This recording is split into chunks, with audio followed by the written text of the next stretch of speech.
Olá, estou aqui hoje no estúdio do Advogue TV para bater um papo com essa simpaticíssima figura, a doutora Fabiana Piton, psicóloga, psicoterapeuta, administradora, analista junguiana, enfim, uma pessoa multitalento, né? Uma pessoa multitalento. E o nosso papo de hoje será sobre pessoas outliers. Você sabe o que é uma pessoa outlier? Então, se você não sabe, acompanha aí e daqui você vai ficar sabendo. Nós vamos conversar com você sobre os outliers. Então, Fabiana, seja bem-vinda. Muito obrigada, doutor Vadir, pelo convite. É um prazer estar aqui e vamos trocar ideias sobre algo assim bem up-to-date e criticar, trazer as polêmicas. É realmente um prazer estar aqui conversando com o doutor Vadir e poder contribuir para esse tema de alguma forma. Então, me diga aí, afinal de contas, o que é uma pessoa outlier? Uma pessoa considerada outlier é aquela pessoa chamada fora da curva, fora da norma, aquela que faz coisas que se destacam, né? E num contexto que normalmente essa pessoa não funcionaria daquele jeito. Eu acredito que é uma pessoa também que engloba mais de um talento para poder se expressar dessa forma e também tem um contexto e tem um tempo em que ela se expressa, né? O que eu acho interessante do autor do livro Outliers, o Malcolm Gladwell, é que ele não se faz sozinho, né? Existe um contexto, existe uma situação, existe um momento que a humanidade vive, um zeitgeist, que propicia o aparecimento desse outlier. Mas, resumindo, outlier é aquele tido como fora da curva. É o que todo mundo quer ser, né? Então, pessoa fora da curva, né? Todo mundo quer ser uma pessoa fora da curva. Eu acho que sim, todo mundo sonha em ser uma pessoa fora da curva, ou seja, de se destacar em algo. Eu lembro aí da obra de Outliers, de Malcolm Gladwell, e ele fala em que para você ser alguém fora da curva, você precisa ter 10 mil horas de prática, tá? 10 mil horas de efetivo treinamento, e ele cita até o exemplo dos Beatles, que os Beatles, durante muito tempo, eles tocaram em barzinhos e etc. Eles tinham 10 mil horas de treinamento, de prática, quando eles estouraram. Aí eu tenho a seguinte opinião. Minha posição por exemplo, eu sou péssimo jogando bola. Eu sou péssimo em qualquer coisa que demande habilidade manual. Eu não sei, eu sou desafinado, eu não sei cantar. Eu digo o seguinte, seria perda de tempo da minha parte se eu passasse 10 mil horas tentando jogar bola, aprendendo a jogar bola. Eu até conseguiria jogar bola? Eu até conseguiria, mas eu seria mediano por causa do meu esforço. Eu não seria um fora da curva porque não é meu talento. Eu não tenho, efetivamente, eu não tenho talento para bola. Então eu descobri isso muito cedo e não perdi meu tempo com isso.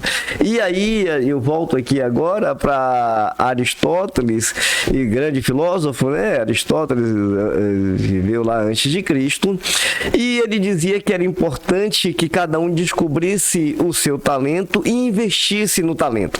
Ele dizia que quem tinha talento não trabalhava, ele exercitava o próprio talento, né? Era o exercício do talento. E aí eu vou aqui para alguns exemplos práticos. Por exemplo, o Messi, né? O Cristiano Ronaldo e tantos outros. O de Portugal como é o... Não é o Cristiano Ronaldo. Caramba, o de Portugal Não é o Cristiano Ronaldo?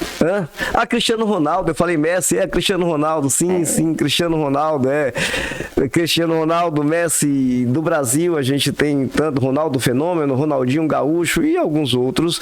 Então são pessoas que, claro, eles têm talento para bola, mas eles estão dispostos também, sempre estiveram dispostos a praticar, a treinar, né? Sacrificar finais de semana para treinar e ensaiar aquilo que ele vai jogar. Eles gostam do que estão fazendo, é importantíssimo.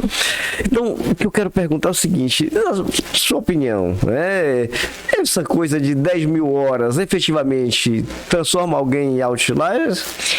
Em parte. E agora tem um aspecto super polêmico, porque eu também, se eu for jogar bola e jogar 10 mil horas, eu já nem vou conseguir jogar as 10 mil horas, porque eu acho um saco, acho horrível, me perdoe o termo, mas se você tem uma certa habilidade ou afinidade com determinado tarefa, né, ou esporte, ou qualquer outra área de conhecimento, ou que a gente chama dentro das inteligências múltiplas, que hoje a gente já enxerga dessa forma, se você tem ou desponta alguma coisa e tem uma ligação pessoal com isso, eu acho que isso também se coaduna com o que Aristóteles fala, dentro da própria psicologia, principalmente a psicologia junguiana, que a gente entende que a tarefa psíquica do ser humano é tornar quem ele é desenvolver os seus potenciais. Então, se você realmente se conecta com um desses potenciais e pratica 10.000 horas, realmente o seu desempenho vai ser fora da curva comparado com outros que não praticaram. Pense aí em quantas coisas que você era bom quando era pequeno e você largou, deixou lá para trás. Ou eu vejo pessoas também que na meia-idade, quando vem o advento da metanoia, a crise de meia-idade, começa a pegar talentos que largaram lá e tudo bem, pode levar suas 10.000 horas, né? Que no cálculo lá do Malcolm Gladwell vai dar uns 20 anos aí, 3 horas por dia. Eu contei ser diferente, porque a gente já tem trabalho, tem filho, etc. Mas você vai poder se desenvolver e ser um fora de série se aquilo está realmente conectado com quem você é. Não com aquilo que de alguma forma fere a sua forma de ser, o seu jeito de ser. A gente entende que existem pessoas de formas diferentes, que enxergam a vida de maneira diferente e que, como é que eu posso dizer, utilizam funções diferentes para enxergar o mundo. Então, por exemplo, na psicologia junguiana a gente entende que existem 4 funções principais. Algumas pessoas funcionarão melhor através do pensamento, outras através do sentimento, os grandes poetas, por exemplo, os artistas, outros através da sensação, que podem ser pessoas muito práticas, e os intuitivos, que não só intuitivo normalmente está vinculado àquelas pessoas, né, popularmente, né? Aquelas pessoas que têm intuições, tem visões do futuro, mas o intuitivo, por exemplo, ele pode ser introvertido, que é esse tipo de pessoa, ou extrovertido, que é o empresário visionário. E em cada uma dessas funções pode ser introvertido ou extrovertida, voltada para as pessoas ou voltado para si mesmo. Cada um vai implicar em talentos específicos e sim, se você se sente bem fazendo determinada coisa e você gosta e parece que você tem habilidade e pratica 10.000 horas, ok, acho que você vai ser um fora de série, mas que não é qualquer coisa que você vai fazer que vai te tornar um fora de série, né? Eu acho que então seria exatamente aquela pessoa que descobre qual é o talento, investe no próprio talento e se dedica a treinar o talento e desenvolver o talento, né? Exatamente. Porque, como eu disse, alguém que tem talento para cantar, é claro que se ele investe, ele vai se tornar alguém fora da curva. Agora imaginemos alguém que não tem talento, mas ele continua insistindo, por mais que ele pratique, ele vai até cantar, vai, mas ele não vai ser alguém excepcional. Eu não vejo como ele vai conseguir competir com quem tem um talento natural. E aqui eu não quero dizer que você não possa praticar e exercer aquilo que você pretende. Mas até bom. Exato. Mas o que eu entendo é que é importante você descobrir qual é a coisa que você tem mais aptidão para que você invista naquilo, para que você não gaste seu tempo e sua energia tentando desenvolver uma habilidade que você não tem naturalmente, né? Se você desenvolve aquela habilidade que você tem naturalmente, é claro que a sua chance é muito maior. Me permita inserir uma coisa aqui, doutor Vadir. Isso vai acontecer quando você está muito voltada às expectativas externas. Então, por exemplo, um fenômeno muito comum são as famílias investirem na educação dos seus filhos e encaminharem todos para a faculdade de medicina. Ora, sabe o que está acontecendo? A faculdade de medicina é campeã de ideação suicida. Então, a pessoa realmente se sente fora do ninho e tem questões de doença mental envolvidas nesse aspecto. Agora, se você se volta, quer dizer, essa questão do talento, ela não está longe de você, ela está dentro de você. Quanto mais perto de você, mais você vai estar conectado com esse talento, ou descobrir, ou se ver, porque é o que se gosta mais de fazer, o que a gente gosta mais de fazer, a gente faz com mais maestria. Você quer ver uma coisa, Fabiana? Eu sou de uma época, né, quando eu era criança, eu via muitas crianças, uma dizia, eu quero ser bombeiro, quando eu crescer eu quero ser bombeiro. Outra dizia, eu quero ser delegado, eu quero ser caminhoneiro. Você via muitas crianças dizer, naquela época, que queriam ser caminhoneiro. Então, cada uma criança já idealizava algo que ela tinha como projeção de carreira para o futuro. E isso não tinha a ver com remuneração, tinha a ver com aquela identidade, tá? E o que eu digo hoje, inclusive para os meus alunos, quando eu vejo, né, na área de cursos jurídicos, eu vejo que as pessoas, elas querem fazer concurso, mas quando elas escolhem um concurso, elas escolhem qual é o que está pagando melhor, qual é a melhor remuneração. Elas não pensam, por exemplo, se elas têm aptidão, tá? Então, perceba aqui o seguinte, alguém que faz um concurso para delegado de polícia, salário, ela pode ser algo motivador, mas ela tem que pensar o seguinte, ela tem aptidão para ser um delegado? Essa pessoa tem aptidão?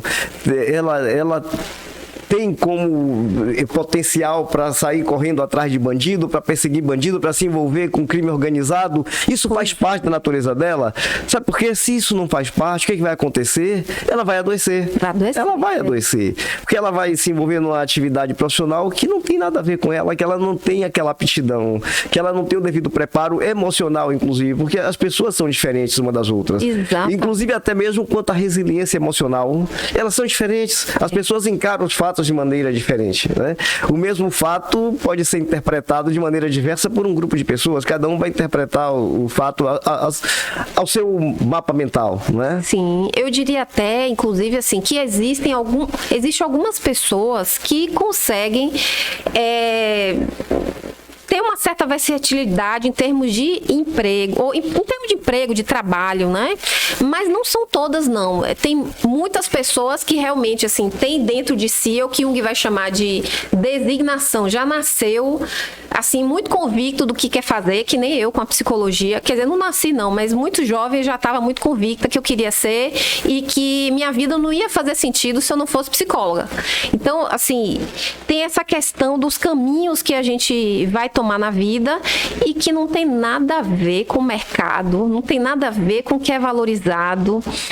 A gente também vê pessoas que ousam tomar esses caminhos difíceis, por exemplo, a gente ouvindo, viajando com o Gil e a filha dele falando que quando ele é filósofo, se não me engano, né?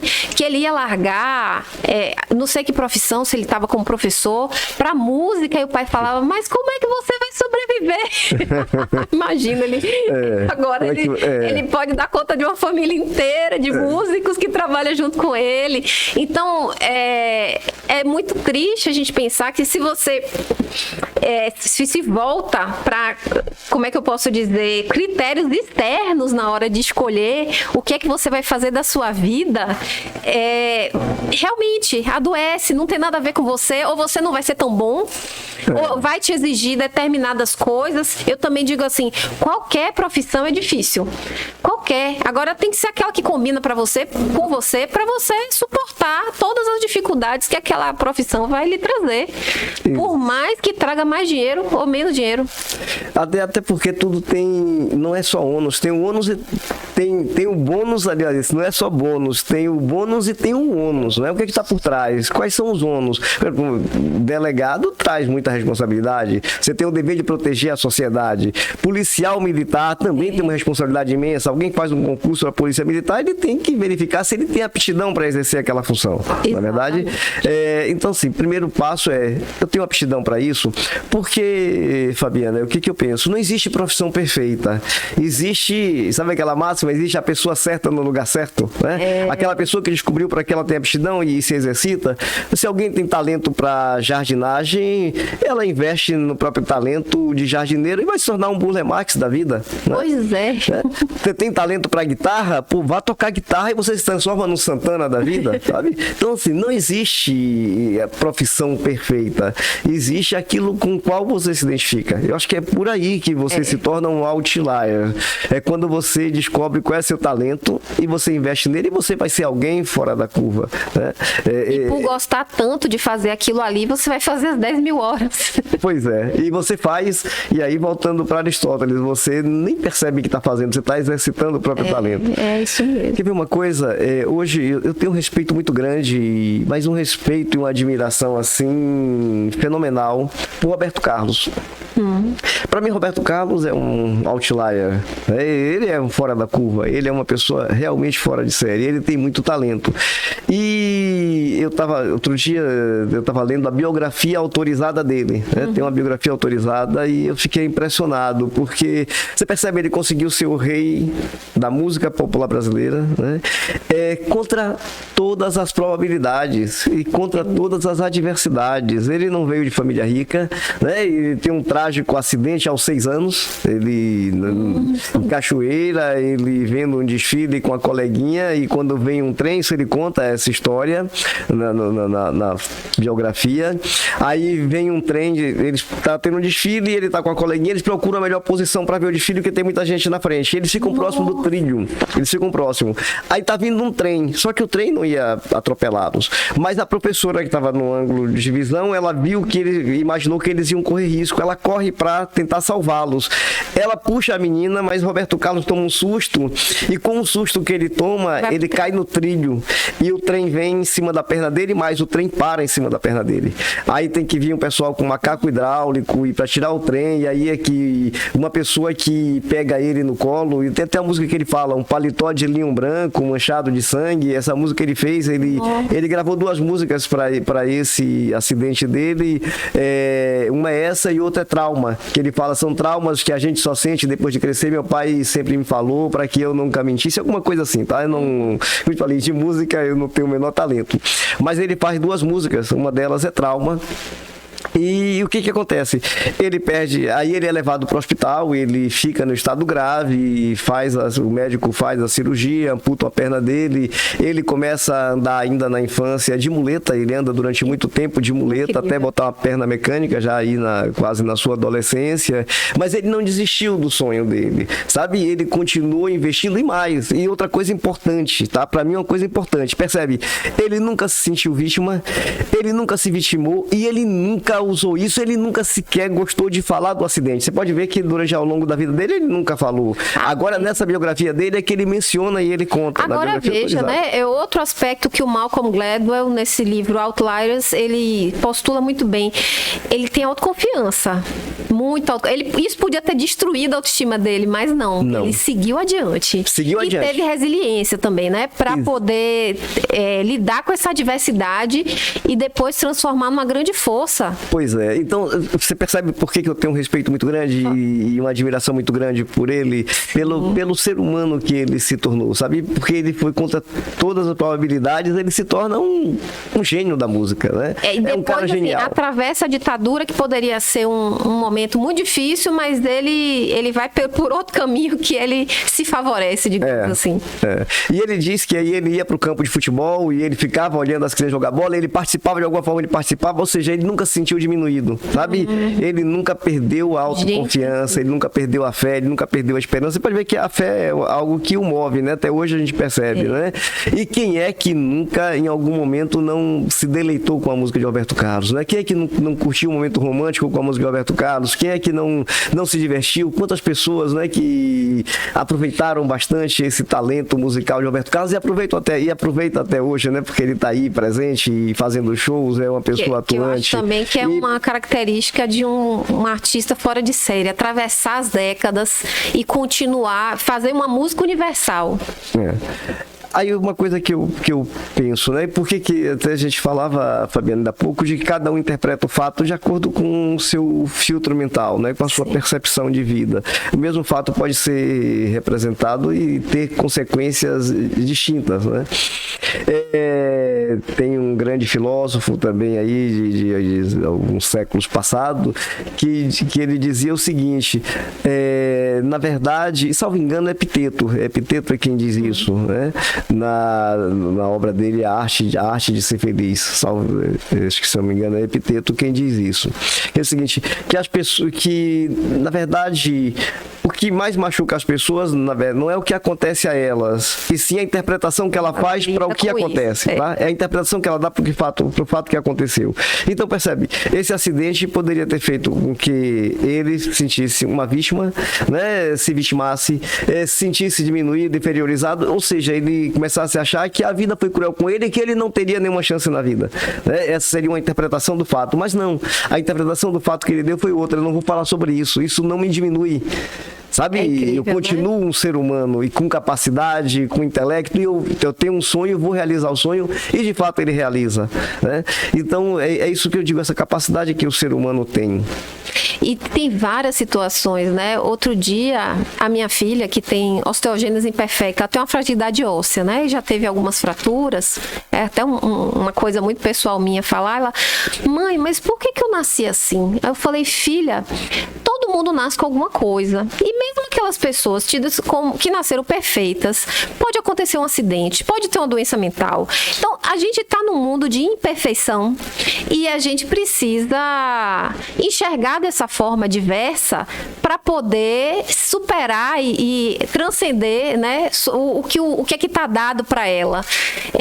Todos nós, de certa forma, né, a história de Roberto Carlos é incrível porque ele poderia, como você falou, ter se vitimizado e ter se diminuído, poderia ser uma pessoa tida como inválida, mas ele caminhou e chegou onde chegou.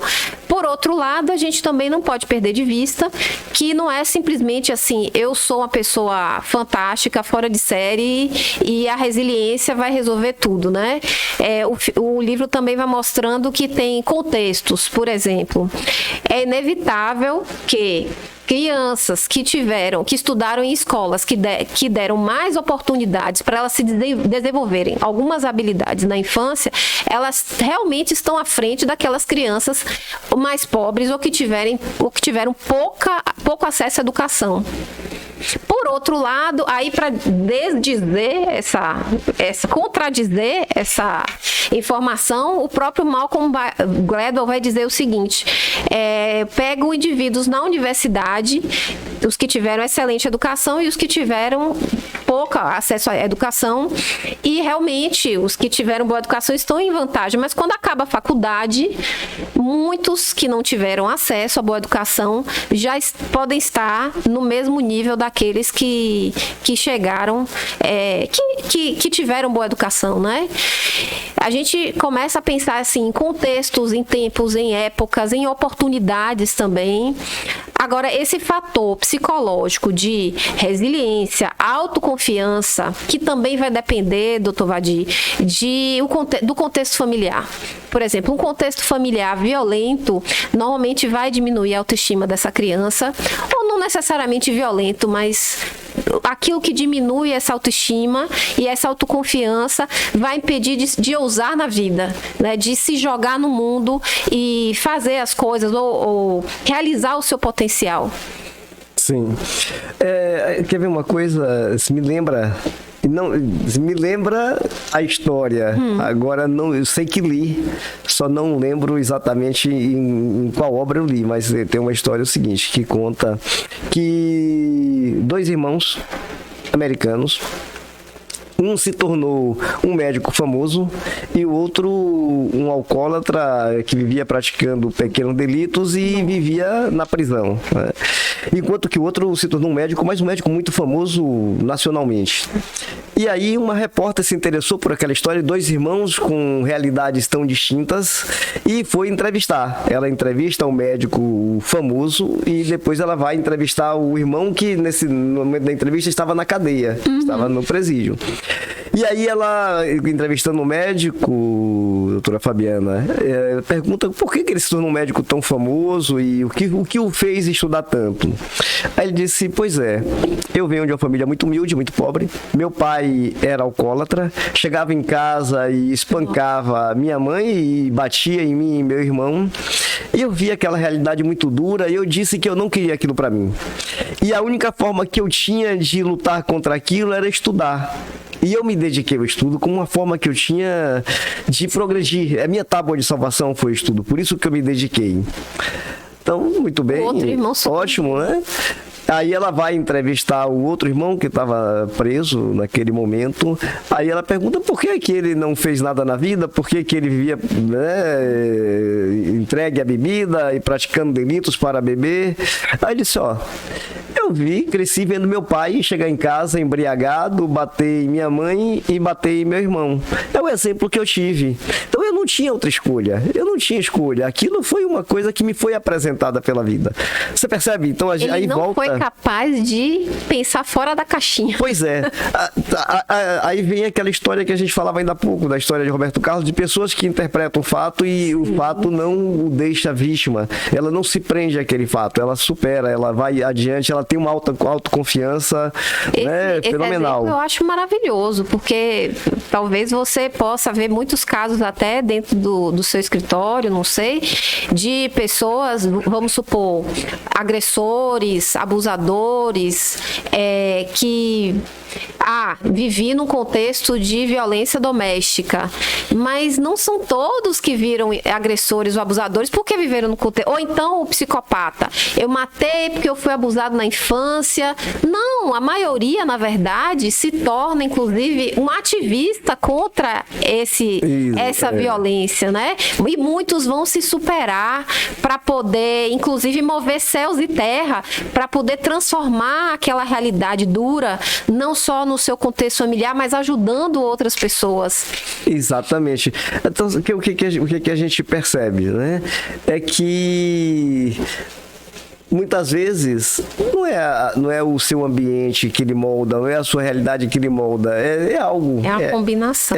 Tem algo, porque tem muitas pessoas que, contra todas as probabilidades estatísticas, elas se sobressaem. Se a gente for olhar, doutora Fabiana, as grandes fortunas foram construídas por pessoas que eram muito pobres, né? A gente pode aqui, eu vou ficar no Brasil, mas no Brasil eu posso falar aqui de Silvio Santos, né, que se destacou como um gênio da comunicação, conseguiu construir um império. Samuel Klein, fundador das Casas Bahia, esqueci o nome dele agora, mas o cara que fundou a Natura também, ele veio de família pobre, e assim, tantos outros que a gente pode citar, são pessoas que não vieram de família rica, que construíram um legado e deixou aí para os seus sucessores, né? Então, é isso que eu digo. Na verdade, o que pode explicar, né? Quando você tem um contingente tão grande de pessoas, e volto a repetir, parte da fortuna do mundo, ela foi construída por pessoas desbravadoras, digamos assim. Se a gente for ver a história, como é que temos na história? Temos a aristocracia e temos a burguesia que vai construindo o seu comércio. Eles vão ficando muito ricos e isso vai fazendo oposição com a aristocracia, né? No final das contas, os burgueses, não estou falando isso de forma pejorativa, estou falando como aqueles que desenvolveram o comércio, eles vão ficando mais ricos do que a própria aristocracia, que tinha naquela época, a riqueza era terra, mas e vai se criando também os embates e os conflitos em relação a isso, né? Então, quando você recebe algo pronto, não necessariamente você vai ser capaz de transcender e ir além daquilo ali e ficar ainda mais rico. Porque cada um vai nascer com uma bagagem diferente ou com um olhar da vida diferente. Talvez o olhar do aristocrata seja viver bem a vida, ser um bom vivant. É verdade. Então, pessoas fora da curva, elas vão estar em todo lugar, né? Então, se vai ter alguém fora da curva, tem gente que é fora da curva executando uma atividade que demanda uma habilidade manual, né? Ela é fora da curva, ele pode ser um excelente artista plástico, né? Ele pinta quadros maravilhosos, outro jogando bola, outro cantando e por aí vai, né? Outro sendo médico, outro sendo, sei lá, tantas e tantas outras profissões. Então, ele vai ser fora da curva porque ele descobriu o talento, ele investiu no talento. Eu acredito muito nessa coisa de você identificar o seu potencial para investir nele. Porque observe o seguinte, quando a gente vê um contingente grande de pessoas que reclamam da vida, que não se descobre. Eu conheço pessoas que chegam na fase da vida e ainda não se encontrou. Acho que na sua profissão, então, você deve encontrar muito isso, né? Na sua profissão. Eu tenho isso como missão de vida, né? Ajudar as pessoas, pelo menos dentro da minha abordagem de psicoterapia, é ajudar as pessoas a encontrar o seu caminho, que na verdade é uma conexão bem interna. Não necessariamente se tornando um grande profissional ou aquela pessoa que vai fazer muito sucesso ou vai ser muito famosa, mas aquela pessoa que pode fazer coisas, pode ser fora da curva, até dentro de um universo que não é um profissional. Por exemplo, uma irmã Dulce, você não vai achar que ela é uma fora da curva? Sim, o que ela é capaz de fazer, ela foi uma bem-sucedida profissionalmente. No mesmo, ela foi até expulsa da Igreja Católica no meio do caminho. Então, é uma conexão muito íntima que vai além do que o nosso mundo hoje considera como ser fora da curva. Agora, eu acrescentaria algo interessante, né? Normalmente, essas pessoas que se destacam, ela tem uma combinação de inteligências, ela não tem só aquele talento. Por exemplo, você vai ter, assim, cirurgiões, assim, extremamente precisos, mas que na hora de dar o trato com o seu paciente, ele é tão ruim, ou seja, falta a inteligência emocional ou falta a inteligência interpessoal, que ele não consegue fazer essa clientela. Sim. Conheço gente que já fugiu de cirurgião desse jeito, né? Ou outras questões também, né, do contexto. Por exemplo, eu sou apaixonada pela Casa Batló, construída por Gaudí. Na verdade, dizem que ele não construiu toda, né? Que ele reformou, mas então, ele fez um trabalho artístico incrível. Vamos levar em consideração que ele foi patrocinado pela família Batló para fazer aquilo ali, senão ele não conseguiria fazer, e que ele levou muitos anos para fazer aquela casa. A gente tem a Sagrada Família, que ainda nem foi acabada, se eu não me engano. Então, assim, é preciso de um contexto que sustentasse ele para ele continuar fazendo aquilo ali. Quer dizer, vamos pensar também, assim,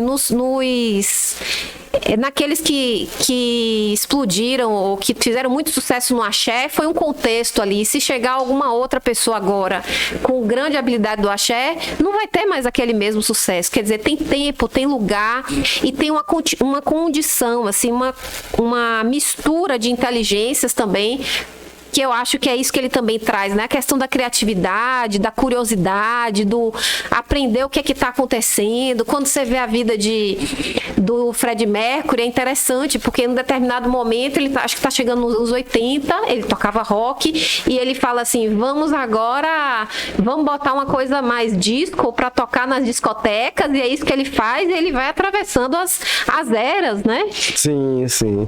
Aí você percebe, fora da curva, né? Fora da curva. Mas assim, ele tá com a cabeça voltada para o que está acontecendo com o mundo, aproveitando, eu acho que de uma maneira bem entusiástica. Sim. E sim. não vamos esquecer a ousadia, né? É preciso ser verdade, ousado. Você tem que ter ousadia. Se a gente observar aqui na Bahia, a Bahia é um celeiro também de pessoas fora da curva em várias áreas, né? Se a gente falar aqui da música, a Bahia, você tem Caetano, você tem Gil, você tem Bethânia, você tem Gal Costa, você tem Luiz Caldas, é um cara fenomenal. Dizem que ele é um músico. Luiz Caldas é um músico fantástico, né?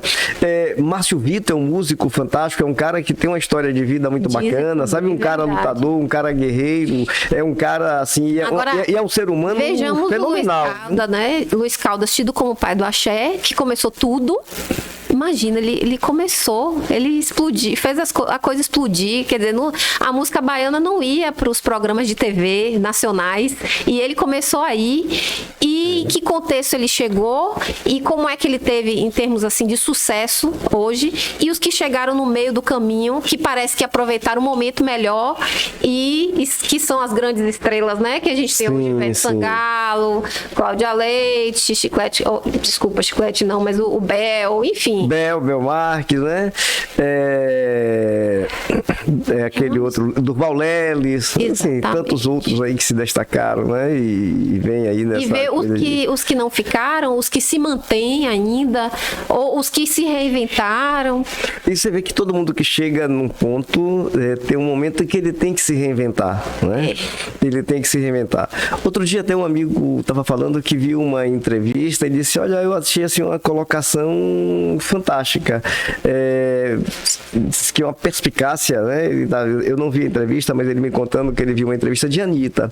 E aí alguém perguntando pra Anitta, tipo, a questão de sucesso e etc.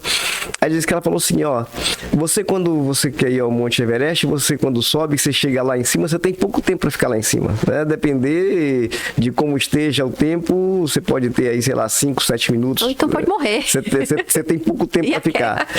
E mais. E aí você tem que concorrer com pessoas para tirar foto. Então, chega um momento em que você sabe que você tem que sair de cena, sabe? Então, assim, você chega no topo, você contempla e tem um momento que você tem que saber como você sai de cena ou se reinventar, né? Agora, lindo ou se aqueles reinventar. que conseguem sair do topo e alcançar um platô ali, que já não é o do super sucesso, mas da música. Mas se mantém. Aquela música que vira quase universal. Exatamente. Ele se mantém, né? Ele se mantém. Você tem aqui...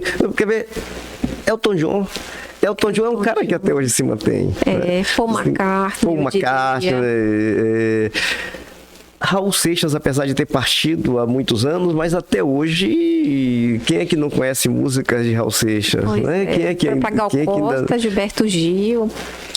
Então você percebe que tem essas pessoas que têm um talento. Então você vê, tem uma inteligência a mais do que se levar por aquele talento, mas você vê que a maioria ali vai atravessando as décadas. Quem não souber atravessar as décadas vai ficando pelo caminho. Exatamente. Mas tem outras habilidades, independente assim do gosto ou não do trabalho da Anitta, a gente tem que reconhecer que a Anitta ela tem habilidades empresariais. E ela é inteligente, inteligentíssima.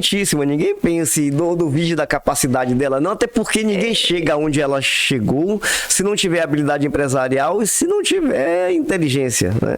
E as parcerias certas, enfim. Exatamente. Os contextos certos, também trabalhando com as pessoas certas, que são os produtores certos, ou às vezes você decidir, não, agora eu tenho que gravar o meu CD, nem fala CD, vou gravar minhas músicas agora, passada, mas vou gravar minhas músicas agora no estúdio, no exterior, porque vai fazer contato com não sei quem. Tem um senso de estratégia, né, na carreira dela, e eu acredito que muitos tiveram. Agora, quando a gente fala de um Van Gogh que morreu, foi internado no sanatório, morreu pobre, só teve as obras reconhecidas e valorizadas depois da morte, é muito triste, mas ele era um fora da curva, né? Ele cria um movimento que era totalmente fora do comum, né? Não era o que se fazia. Parece que ainda se estava ligado ao classicismo do renascentismo, aquelas formas perfeitas, e aí ele veio com o impressionismo, né? Interessante, né? Tem um ditado que sorte é quando a oportunidade encontra o preparo, né? Sorte é contra a oportunidade. Eu acho que você tá atento e pegar as oportunidades, né? Agora tem uma coisa, aí você falou de Van Gogh. Vamos lá. Tem uma questão que eu me pergunto sempre. O que é que atribui valor às coisas? Tá? O que é que define o valor? Por exemplo, um artista plástico, você tem inúmeros artistas aí que pintam obras maravilhosas, né? Mas o que é que define que de repente alguém estoura e tantos outros não estouram? Né? Não estouram, alguém tem uma obra que de repente ela passa a ser avaliada em milhões, né? Enquanto o outro continua ali e vendendo as obras com preço, aquela história do vendendo almoço para comprar o jantar, né? De sobrevivência. E obras incríveis. Maravilhosas. Então eu pergunto, o que faz com que alguém se destaque?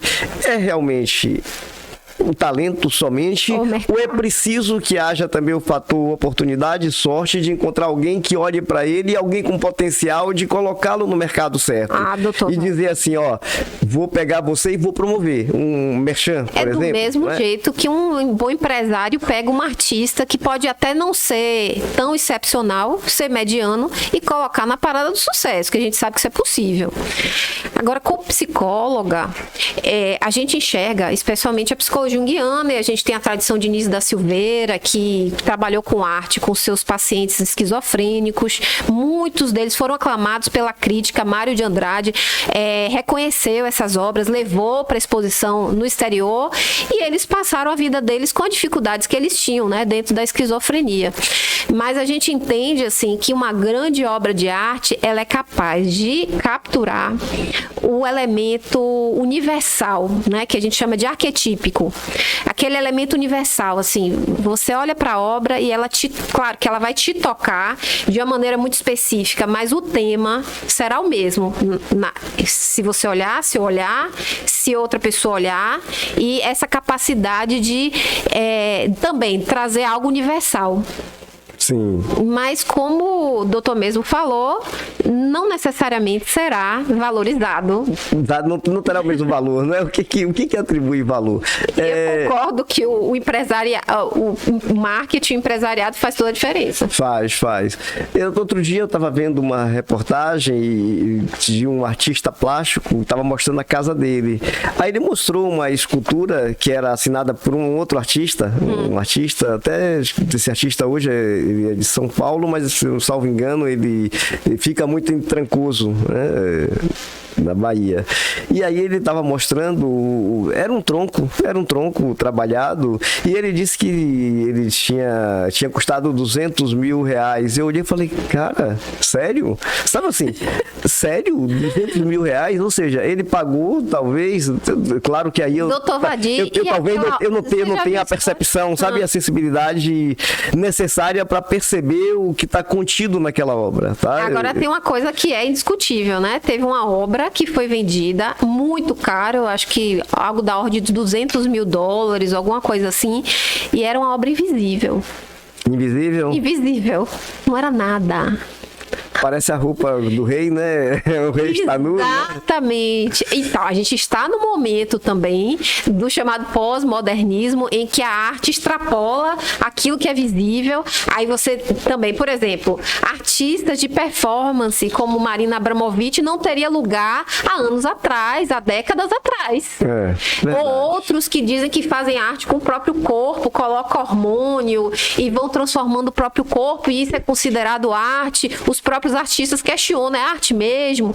Mas você chega ao ponto de vender uma obra invisível por muito caro, e em que se valoriza isso, né? Por isso a gente está falando os fora de série também dependem da época, do tempo, do zeitgeist. E talvez de encontrar também alguém que esteja junto dele para promover, né?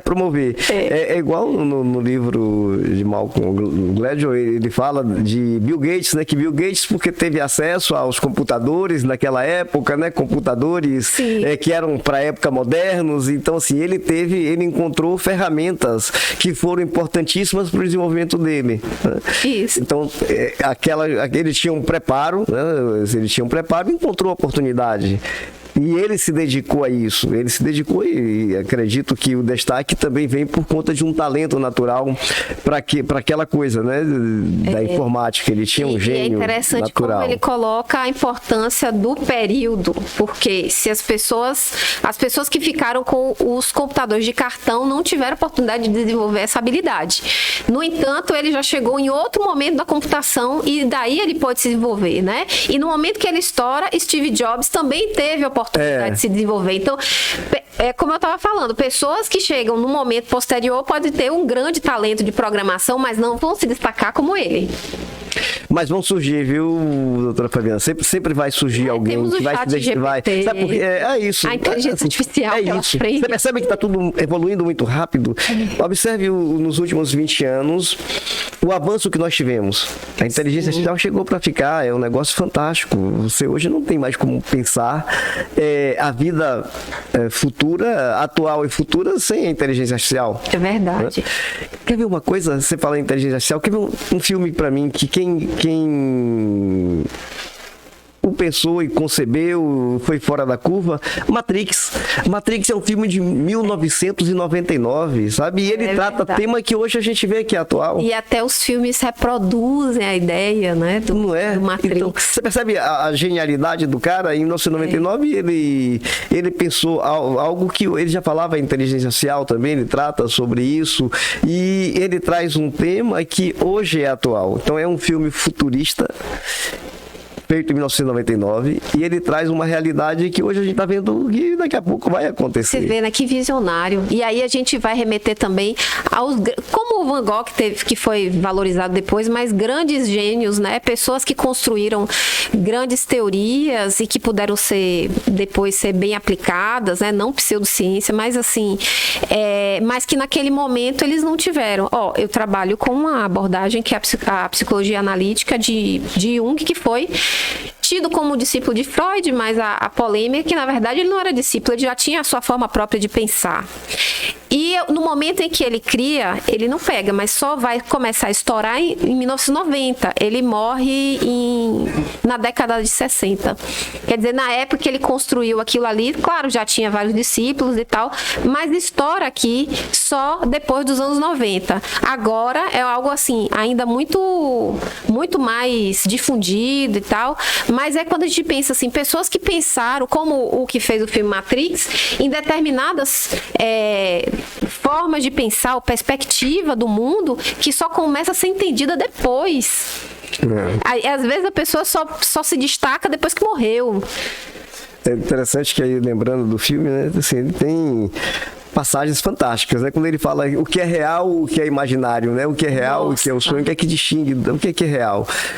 E tem uma parte que ele tem muito a ver com o que ele está falando, que ele diz que é preciso libertar a mente. Quando Morfeu diz para Neo que é preciso libertar a mente. E para libertar a mente, era preciso se livrar de 3 coisas. E aí ele fala que as 3 coisas que o homem deveria se livrar seria o medo, a insegurança, salvo engano, o medo, insegurança e são 3 coisas: medo, insegurança e tem uma coisa que tem a ver com fé, medo, insegurança e descrença. Pronto. Nossa. Medo, insegurança Isso é e muito descrença. Espiritual, né? E você vai encontrar todo o paralelo na filosofia oriental. Medo, insegurança ou incerteza. Sim. E descrença. Então, assim, e a gente falou aqui da questão de autoestima elevada, de ter uma segurança muito grande no que faz, não é isso que isso é importante. É importante que você tenha, você confie no que você faz. Você não levar tanto a sério a estrutura que é dada atual da sociedade, né?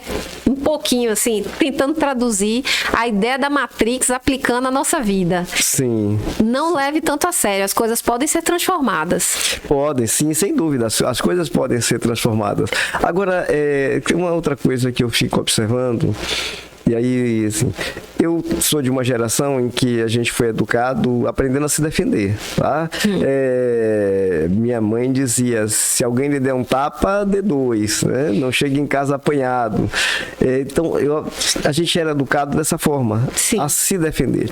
E o que eu vejo hoje? Uma superproteção.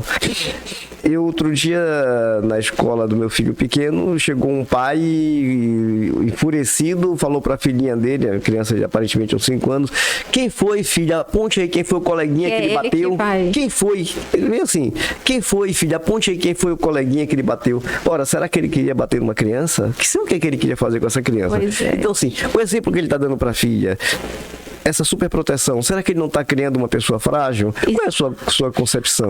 Excelente essa pergunta. Eu vou remeter ao livro de novo, lembrando de uma coisa assim, que me tocou, que é ele falando assim, que uma mãe, uma mãe médica, né? Então já tinha um certo nível de educação formal, e ela a mãe, aliás, não era médica, mas ela tinha uma formação educacional alta, né? Com mestrado, doutorado, e levando o filho para o médico. E ela vai perguntando no meio do caminho, fala assim, filho, o que você está sentindo? Vá pensando aí nas perguntas que você quer fazer para o médico.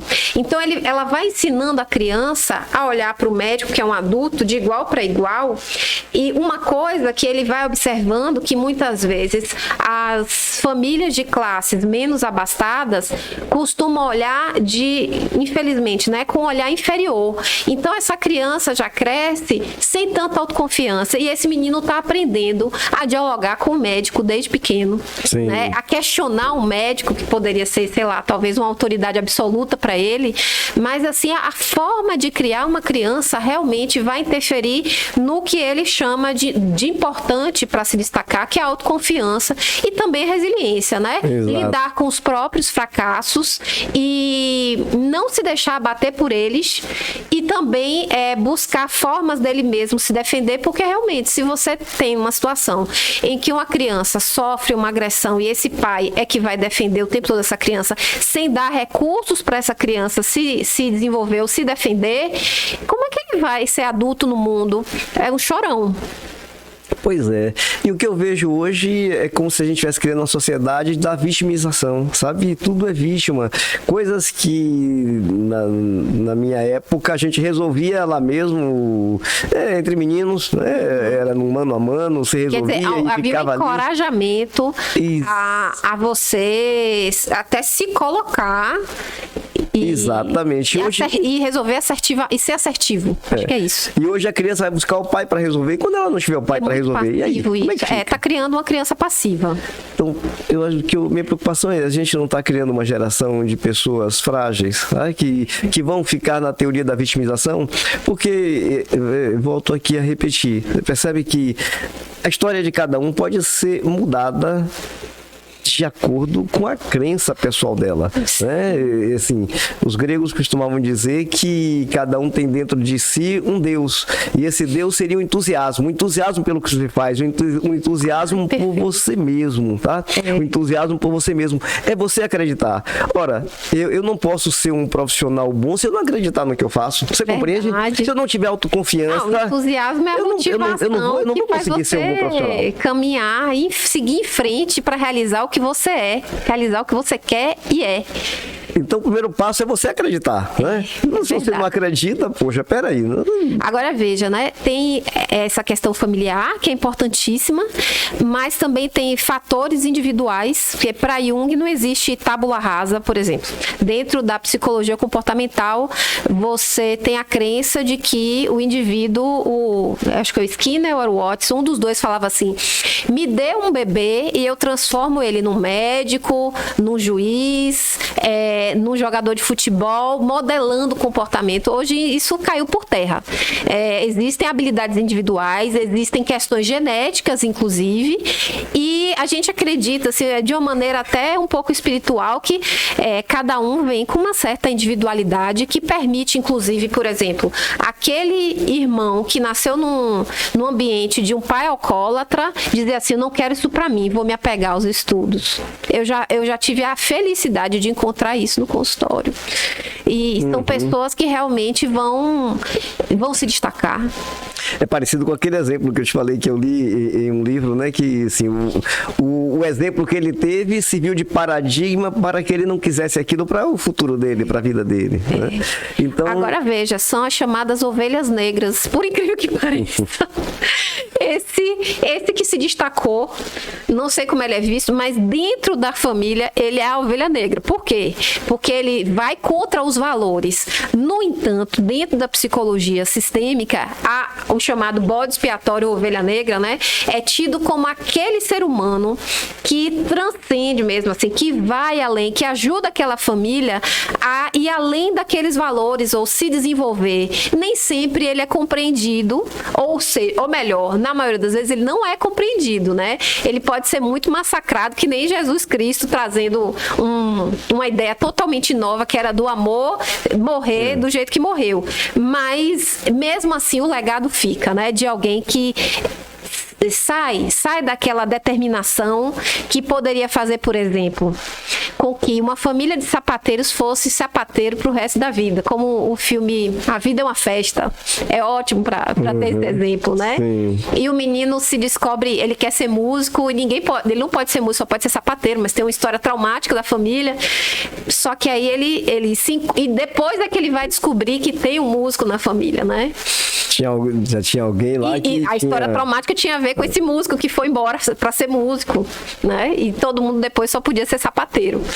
Mas fantástico, né? Realmente são histórias, assim, fenomenais.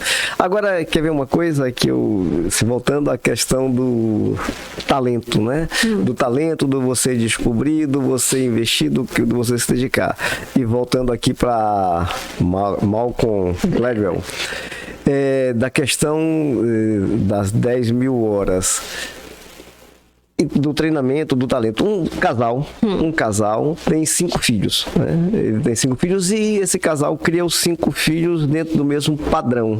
O primeiro fato é o seguinte: você percebe que cada um tem um temperamento diferente, cada um tem percepção diferente, cada um vai ter um talento diferente, né? Cada um vai ter um talento diferente. Eles não vão ser iguais. Se engane se você achar que o tratamento dos pais para cada um é igual. Normalmente não é. Então, voltando, o que justifica?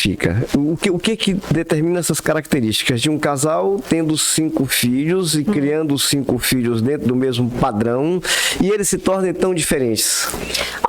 Toda mãe que tem mais de um filho, tá muito claro que cada bebê nasce com um temperamento diferente. E outra, tem interação dela como mãe, porque na primeira gestação ela tá muito insegura, na segunda ela já leva as coisas de maneira mais tranquila. Na terceira, então, ela já tá bem escolada. Então, existem interações diferentes e existem individualidades. Assim, tem aquele bebê que sempre deixava dormir e faz uma diferença enorme na interação da mãe. A mãe fica mais descansada, a mãe pode ficar mais lúdica. Então, assim, já tem essas questões. E tem essas questões, as combinações genéticas que a gente não pode esquecer. E, realmente, é o temperamento e a determinação de cada um.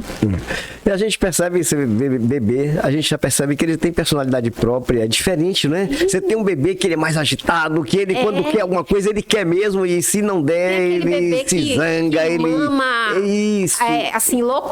Puxa forte no peito da mãe. Tem um bebê, aquele, normalmente... Tem o que é tranquilinho, né? Tem aquele que é tranquilo, tem o que não reclama, que é o risonho, o outro que é o bonachão, tem outro que é o raivoso.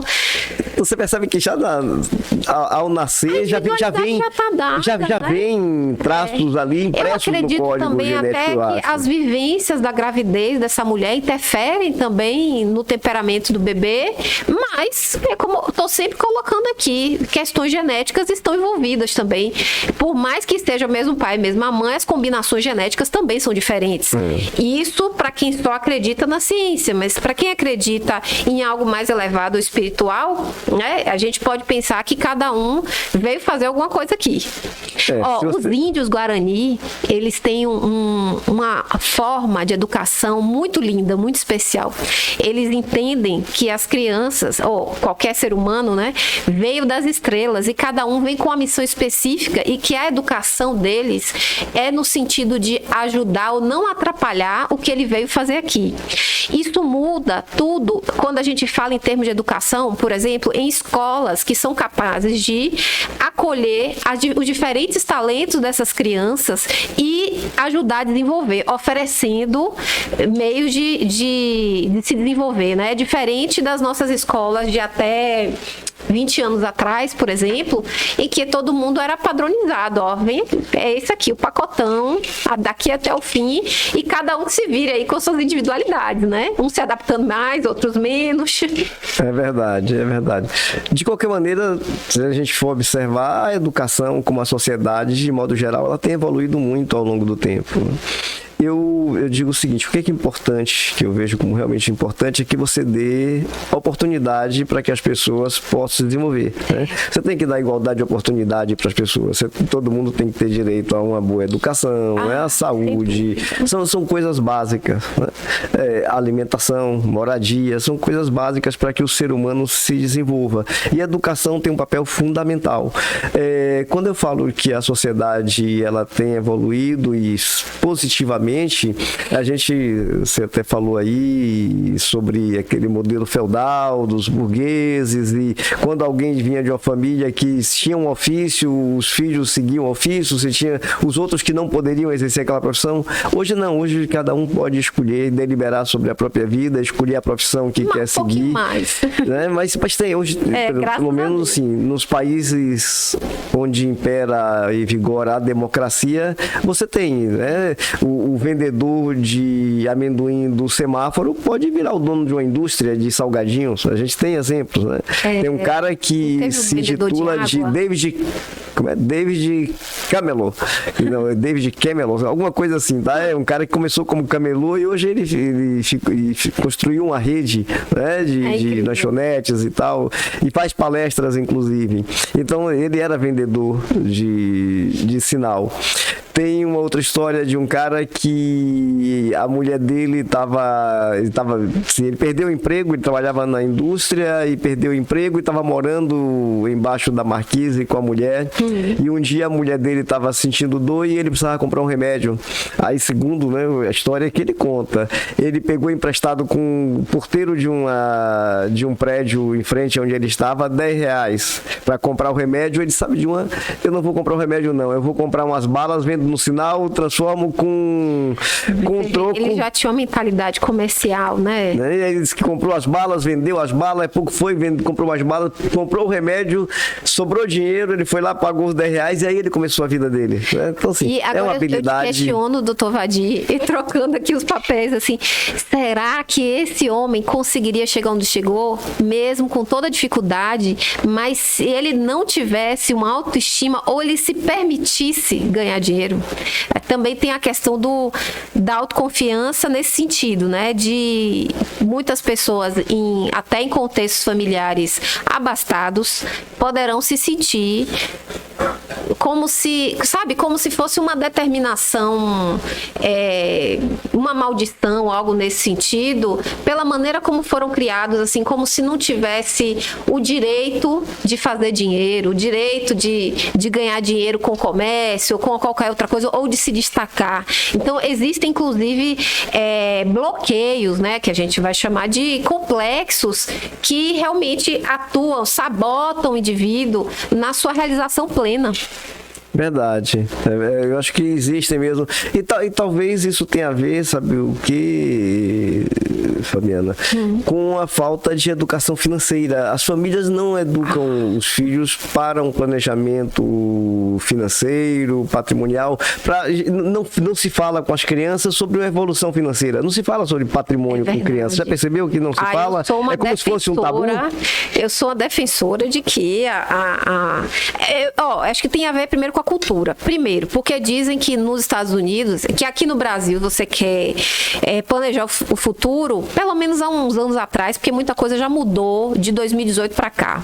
Você fazia uma poupança, né? Hoje em dia, muita coisa já caiu por terra, já chegou várias corretoras de investimento, concursos e várias coisas já mudaram nesse sentido. Mas que em países como nos Estados Unidos, em vez de você dar uma poupança, você fazia uma carteira de investimentos.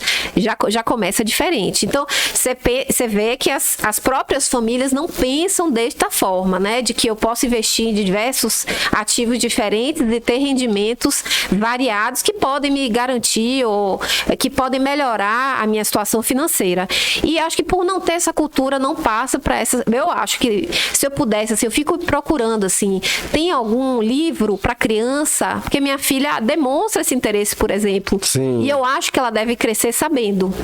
porque muda muito a forma de você Mas é se colocar no importantíssimo mundo também. que ela tenha conhecimento sobre a atividade financeira e que ela compreenda o poder do capital, o poder do dinheiro. Porque se a gente perceber o que é o dinheiro, é uma energia de troca. Né? O dinheiro é um instrumento do qual a gente se vale para trocar por aquilo que a gente quer. Não é o dinheiro pelo dinheiro. O dinheiro é um instrumento, é um meio. O dinheiro, na verdade, Agora, é um meio. doutor Vadir, a coisa é bem mais primária, né? Porque, por exemplo, algumas famílias são completamente desorganizadas financeiramente. Não estou falando mais nem de saber de investimento financeiro, né? É de se organizar financeiramente. É incrível quando você vê alguma família desorganizada financeiramente, sabe? Que leva a vida do tipo assim, pega empréstimo aqui, dou um jeito aqui, fico devendo aqui, seguro aqui que eu vou pegar outra coisa cá. É uma maneira de funcionar, eu acho que é uma maneira até de estilo de vida. É verdade. E isso transmite aos filhos, assim, como um ambiente desorganizado, inclusive psiquicamente. Eu acho que hoje nós vivemos a sociedade da aparência. Sabe? É assim, o cidadão, ele quer mostrar para os demais que ele está bem. Né? Então ele quer ter um carro da moda, um bom carro, ele quer morar bem. E às vezes ele faz sacrifício que não seria possível para aquele momento fazer, para manter aquele padrão, mas ele continua. E aí o que vai acontecer? Ele vai se endividando. E aí ele vai bagunçando a vida financeira, aí é cartão de crédito, é empréstimo, e ele começa até o momento em que ele entra Não tem, né? Noção do que é investimento, do que é despesa, do que é supérfluo, enfim, é triste, né? Então, o conceito básico seria, primeiro, ele ver qual é o rendimento dele, fazer um orçamento, né?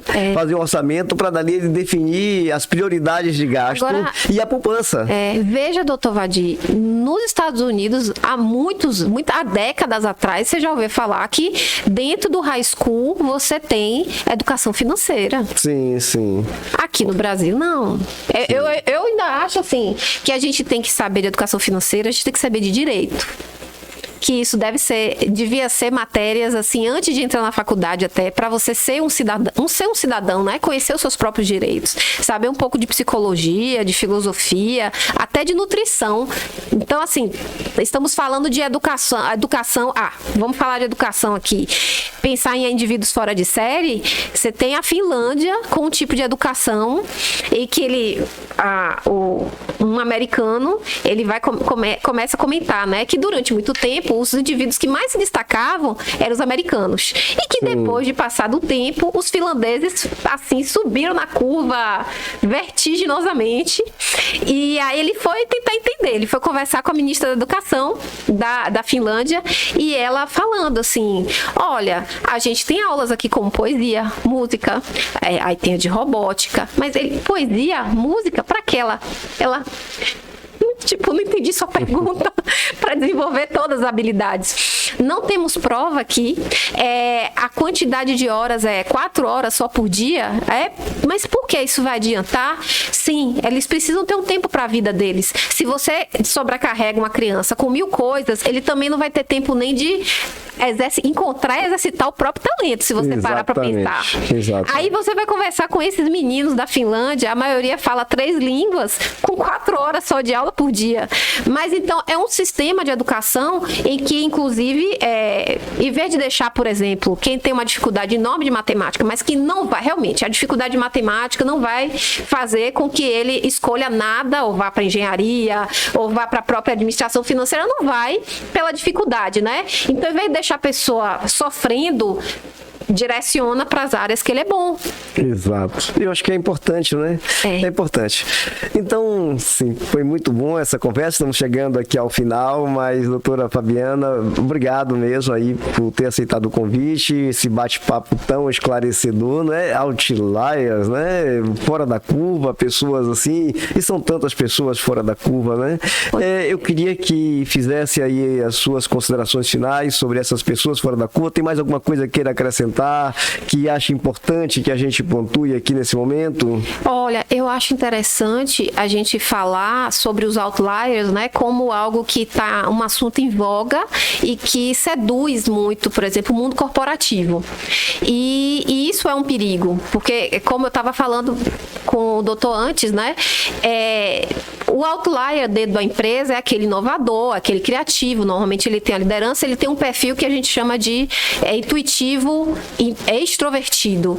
Ele não se encaixa, por exemplo, nas rotinas. Se essa empresa não abarcar, não tiver um perfil realmente de inovação, se for uma empresa, por exemplo, de um produto de indústria, a coisa já é mais congelada, não dá para ele se destacar. Então não adianta dizer assim, eu vou porque virou a moda e dentro da administração, porque agora a gente tem que contratar outlier. Você vai embora porque você não é um outlier. Não, você tem um contexto também organizacional que facilita ou não, inclusive no sentido de o autor da matéria, né, que você chegou a mostrar para mim, inclusive fala de um ambiente que permita uma expressão aberta e inovação. Será que essa empresa é para isso? E será que as pessoas e os líderes estão abertos para isso? Né? Eu acho que fica aqui essa crítica e agradecimentos, muitos agradecimentos por esse papo assim, muito prazeroso com o Dr. Vadir, e espero ter outras oportunidades. Enfim, estou sempre à disposição. Sem dúvida, doutora. Será sempre muito bom recebê-la de volta aqui à nossa casa. E mais uma vez, brigadão mesmo aí. E você, até a próxima.